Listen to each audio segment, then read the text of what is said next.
తగ్గబోతున్న petrol diesel రేట్లు లీటర్కు 10 రూపాయల వరకు తగ్గే అవకాశాలు కనిపిస్తున్నాయట.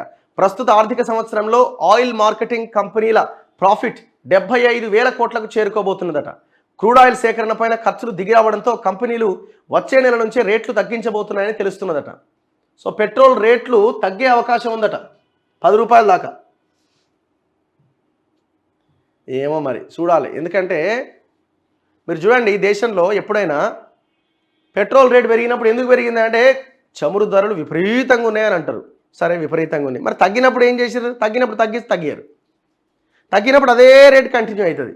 తగ్గబోతున్న పెట్రోల్ డీజిల్ రేట్లు లీటర్కు 10 రూపాయల వరకు తగ్గే అవకాశాలు కనిపిస్తున్నాయట. ప్రస్తుత ఆర్థిక సంవత్సరంలో ఆయిల్ మార్కెటింగ్ కంపెనీల ప్రాఫిట్ 75,000 కోట్లకు చేరుకోబోతున్నదట.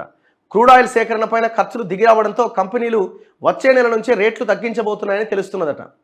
సో పెట్రోల్ రేట్లు తగ్గే అవకాశం ఉందట 10 రూపాయల దాకా. ఏమో మరి చూడాలి. ఎందుకంటే మీరు చూడండి, ఈ దేశంలో ఎప్పుడైనా పెట్రోల్ రేట్ పెరిగినప్పుడు ఎందుకు పెరిగింది అంటే చమురు ధరలు విపరీతంగా ఉన్నాయని అంటారు. సరే, విపరీతంగా ఉన్నాయి. మరి తగ్గినప్పుడు ఏం చేశారు? తగ్గినప్పుడు తగ్గారు. తగ్గినప్పుడు అదే రేట్ కంటిన్యూ అవుతుంది.